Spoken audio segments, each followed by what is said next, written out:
Salut tout le monde, on recommence une série de capsules de jasette autour de la table. J'ai des questions un petit peu plus avancées pour les prochaines semaines. Continuez d'envoyer vos questions si vous en avez au SSP Barbell Club à gmail.com ou sur notre page Facebook ou la page Instagram, sans problème. Donc la première question, je trouve qu'elle est quand même assez intéressante parce que c'est pas mal le sujet de l'heure. Est-il possible de perdre du poids? Est-il possible de perdre du poids sans nuire à la performance? C'est sûr que la réponse de base à ça, c'est oui. Là, je veux dire, on est capable de perdre. Mais j'aimerais faire une différence, par contre, entre perdre du poids et perdre du gras, parce que c'est pas la même chose. C'est sûr que si vous faites un weight cut pour une catégorie de poids, comme j'ai un de mes étudiants de Québec, Lucas Drouin, pour ne pas le nommer, qui travaille avec des boxeurs exclusivement, il fait une super belle job avec les pertes de poids pour les catégories. Donc, à date, je pense que si je ne me trompe pas, il y a 5 combats à son actif avec des champions. Donc, c'est des catégories de poids.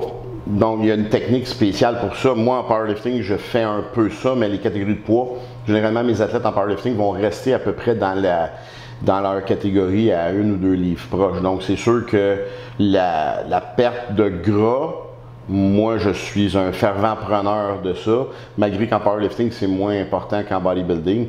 Présentement, un de nos collègues de travail ici, Carl Gauthier, est en phase de préparation pour une compétition qui s'en vient prochainement.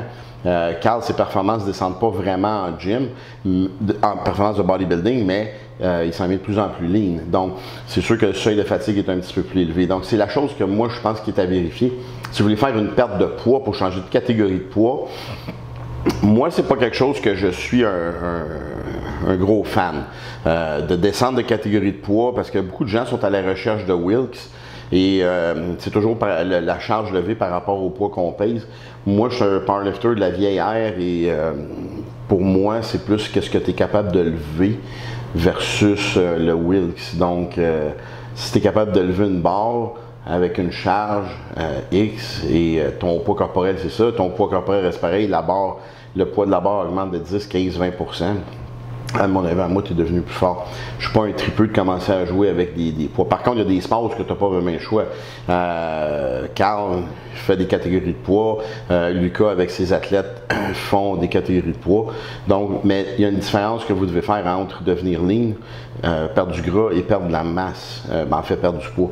Moi, je pense que la perte de gras ne va pas affecter la performance. La perte de poids va généralement l'affecter un petit peu. Il s'agit de savoir si jusqu'où vous êtes prêt à sacrifier la performance de votre athlète pour que ce dernier puisse réussir à faire son épreuve ou ses épreuves. Si je regarde le CrossFit, les gens, là présentement c'est les Games. Je tourne aujourd'hui et les Games sont ongoing comme on dit. Et les athlètes, je regardais Rich Froning puis les équipes hier. Froning est aussi lean qu'avant, puis ses performances ont descendu, mais ses performances ont descendu pas parce qu'il est rendu plus lean, c'est parce qu'il est blessé. Donc, puis Rich aussi, ça fait comme une couple d'années qu'il fait ça. Donc, moi, je ferai attention. Si vous avez des clients, je ferai plus attention à savoir est-ce que vous voulez perdre du poids pour changer de catégorie de poids ou juste perdre du gras pour devenir plus performant. Parce que si vous perdez du gras, vous allez devenir automatiquement plus performant, c'est sûr. Donc, sur ce, bonne semaine, restez fort, puis à la prochaine capsule. Salut!